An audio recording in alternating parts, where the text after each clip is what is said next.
1, 2, 3, 4, 5, 6, 7, 8. Uh-oh. Well, as you can see, I've got a little bit of a problem. I'm missing my wheel stud in the rear on the left side duals, and so today we're going to be replacing that. Replacing all of them. I've already replaced my front wheel studs, which are shorter to different part number, and then the ones on the right I replaced when I had a big ordeal with that. I'll share that story another time. But so yeah, we're replacing the last wheel studs that haven't been replaced. That all the rest of them were original, and so this will be the hopefully first time getting this done, and hopefully the last for a long while. So today I'm going to show you how to replace your wheel studs on the duals. It'll be slightly different, much easier actually in the front. Yeah, I just want to go through that with you today, and also just want to give you an update what's been going on. I've missed a few videos that I've wanted to do, and the reason for that is I moved in, and reasons beyond my own control, life happened, and so I had to move in a lot earlier than I anticipated, so I wasn't able to start the garage how I wanted it to be. So I've got quite a bit to move out of here into the house, and eventually get this whole place cleared out to where I can actually do stuff and get it taken care of, and then actually start the garage, kind of build, and be able to get my truck in here and to be able to do stuff more inside here outside of the sun. So anyways, yeah, just appreciate you watching, and we'll get into the video.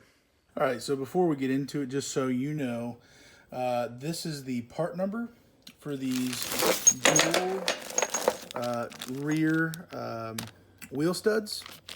Comes in packs of 4. I've got 2 of them.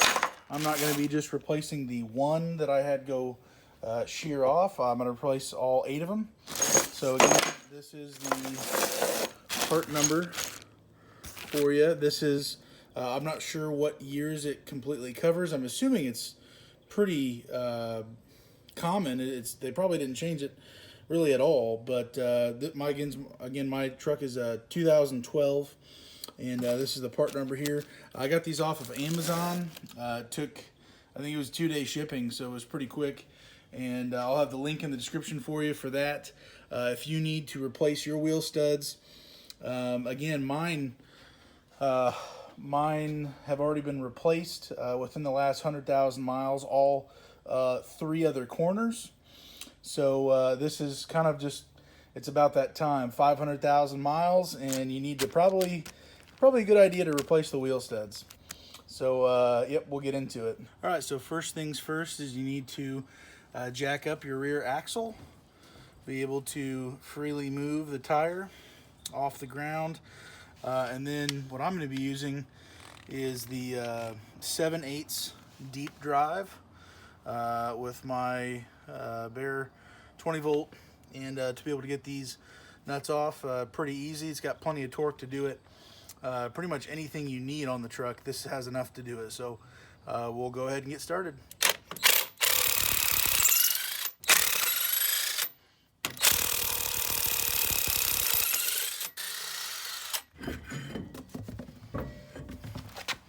Well, here we are, and this is the rear dual setup here, and as you can see, there is quite a bit of rust on these posts.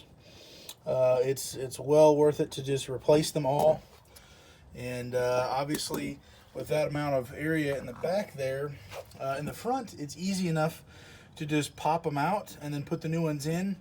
You don't have to take off the whole rotor, take off everything, loosen this all up just to get these punched in the front.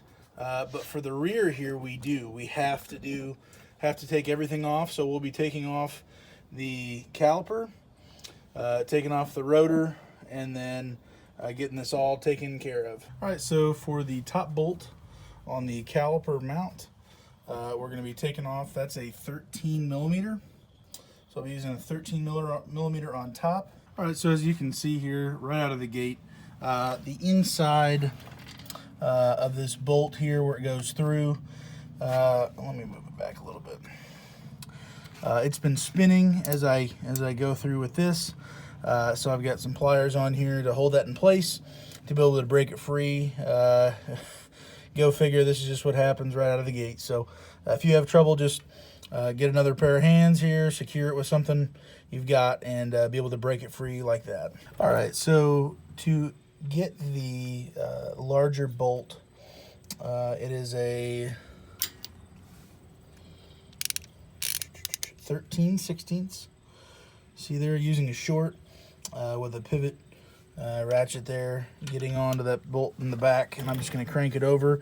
The leaf springs are actually kind of holding it from being able to get my bigger drill in there, so we're just going to use some power and be able to crank it back and loosen it up. So again, we've got a 13 millimeter on the bottom for the actual caliper being mounted to the caliper bracket, and we'll go on from there. And then lastly, we've just got that 13/15 on the bottom side, and then we'll be completely ready to pull this whole thing off. All right, now that we've got the caliper on a zip tie hanging there safely so the brake line doesn't get cut or too much tension on it, we're going to zoom back, and we've got to get these bolts off here.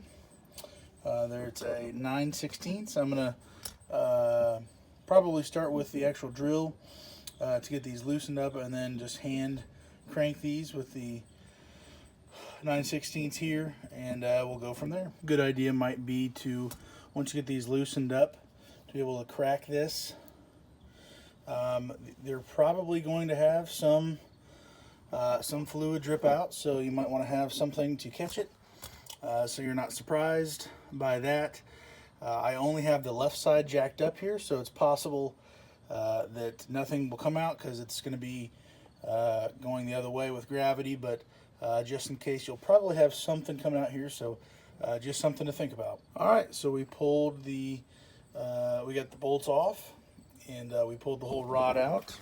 We've got it safely put over here, and we're going to begin by taking off the rest of it, and that's going to be starting with this clip here, the orange little clip here. You need needle nose pliers or flathead screwdriver, something like that, to be able to pull that off, and then we can actually get to starting to knock this free to pull the rest of the stuff out of there, to where we can actually get into to be able to pull this all off. So I did just wanted to show you how to actually do this part of it. So I'm just using a little flat, thin flathead here. I'm going in the little notch and able to pull this up and then release the whole side of it. So you're going to be pulling this off and getting this free, and then going on to the next step. All right, so after we got this out, the next thing we need to do is to be able to pull out the little pin.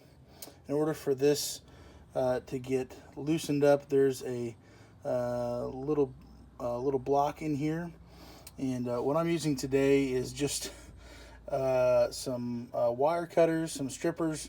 My other tools, I don't know where they're all at the moment, with everything being moved quickly, so this is what I'm just going to be using today. These, and basically just going to be grabbing it, pulling it out. It's fairly short, not hard to get out. It's just right in there, and that's what keeps everything locked in place, this little piece here. And then we'll be going on to getting this chiseled out, is what I'm going to be using, very safely, slowly, being able to get this off of the grooves, pulled off. Sorry, I don't know all the technical terms, but I know how to do it. I don't know how to give all the fancy words. All right, so we've got this off, got it cleaned up a little bit. Need to clean it up a little bit more, but now that we've got this taken off, The wheel bearing inside there is free to come out, and really the whole assembly can actually come out now. As you can see, the whole thing's ready to come, so we'll safely get the wheel bearing out of here. Actually, yeah, pretty easy to get there. And then pull the whole thing off, and then we'll get into how to actually get this separated here, and then be able to actually get to what we're actually trying to accomplish today, which is getting these wheel studs replaced, all 8 of them.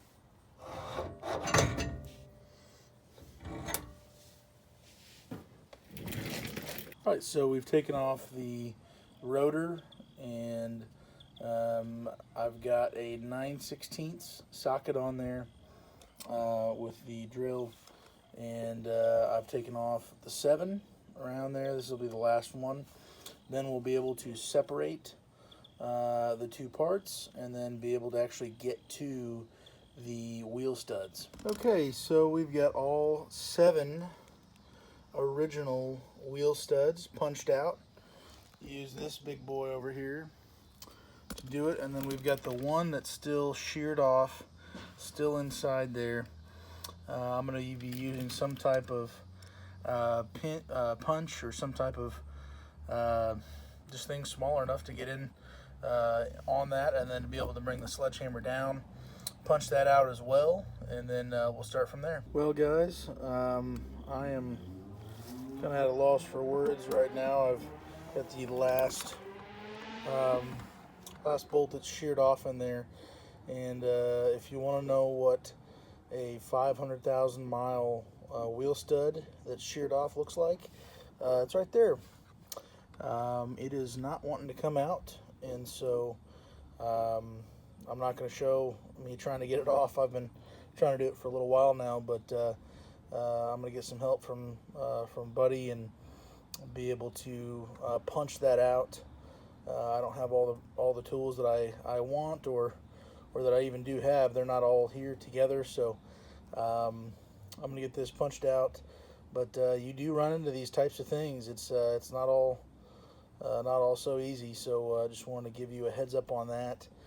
If you do have a older wheel stud that's been there for hundreds of thousands of miles, they set in there pretty good, and they don't want to come out. So just be aware of that. You might run into that, and hopefully you have a buddy with a good punch, or a press to be able to press it out. But we're going to try to get this taken care of, and get it all buttoned up. Well, folks, you would not believe the trouble I had with that one that was sheared off in there. Had to get some penetrating oil to loosen it up, and then finally got it beat out, and we are ready to get it put back on. So what you're going to want to do is put in the bolt from the bottom to the top. Make sure you go in the right direction, bottom to top. Putting this in, I'll have the link in the description for this to be able to buy this, or they're at the auto parts store. You can find them just about anywhere. But then you put on the nut on the top, get in there, hand tight, whatever you want to do. And what you're going to see is when you tighten it up, the nut is going to spin, and when it stops spinning, that's when you know the actual bolt has been sucked up and pulled through, and it's in place, and you can stop torquing it down, and then unloose, and then release the nut off of here, and it'll be pulled in, and you'll just take this right off. I'll show you.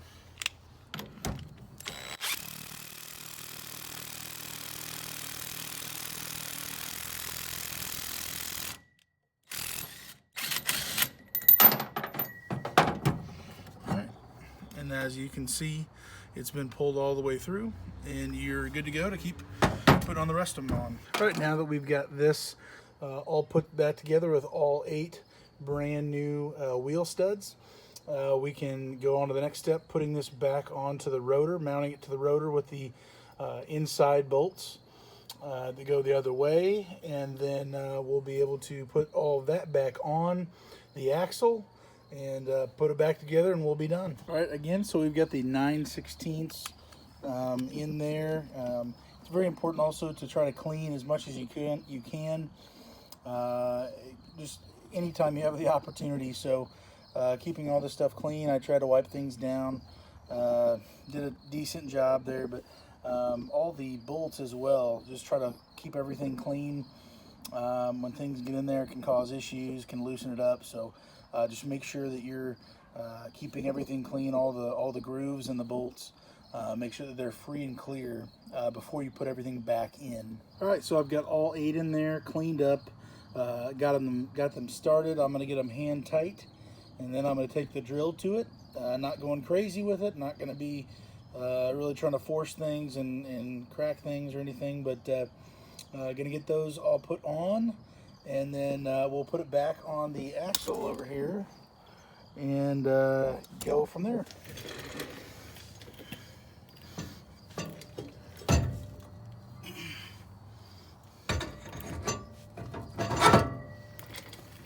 All right, now that we've got it put back on, we need to just make sure we're taking care of other parts as we are putting everything back together. Just need to make sure that you're doing some maintenance on this stuff. The actual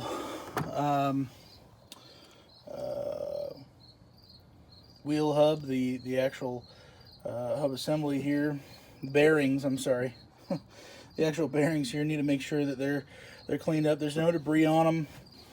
Get them lubricated and put that back in the correct way, and then from there you'll be able to put this back in, and then the actual snapping in piece here, and then the actual block is the block that goes in it as well, going the right way. But we'll get everything cleaned up here and put together, and we'll continue putting it away. All right, so we've got it pretty well packed full of grease in there for the actual bearing, behind it, on it, and around it on this side as well. So we're going to go ahead and put in the next piece, which is this. The actual piece, if you still have room here, that doesn't mean you just put in the little block and call it done.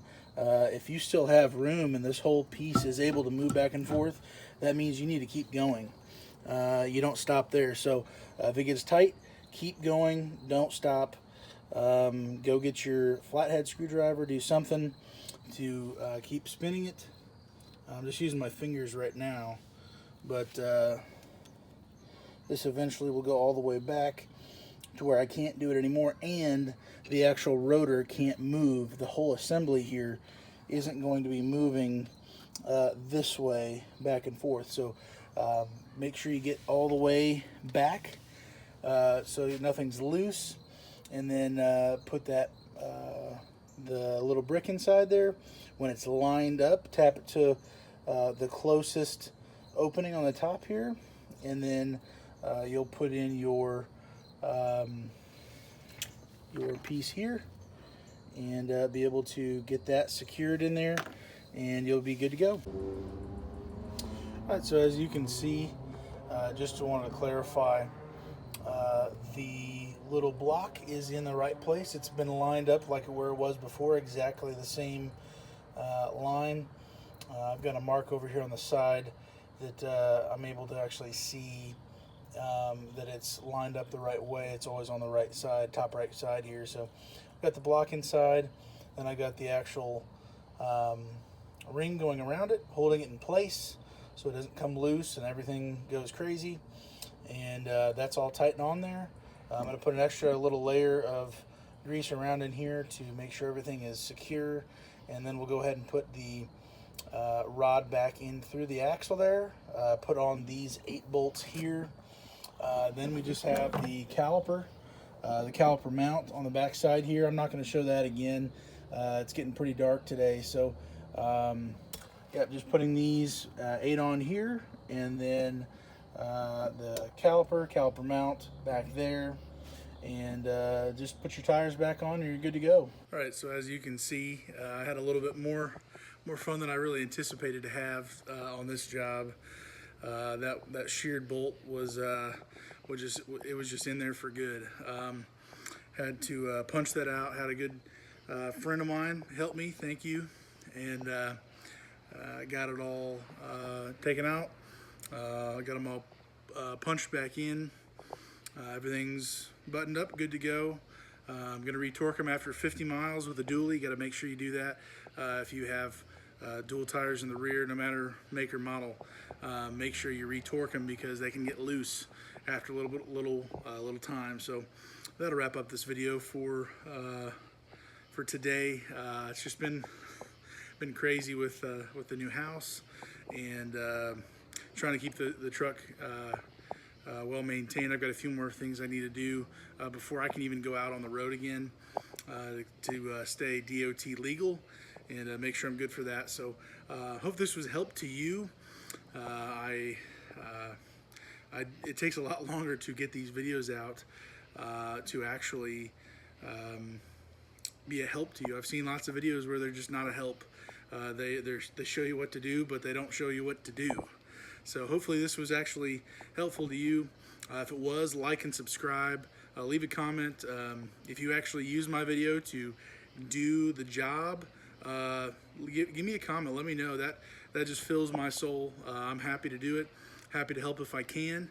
And hope you're doing well. Stay safe. God bless. We'll talk to you later.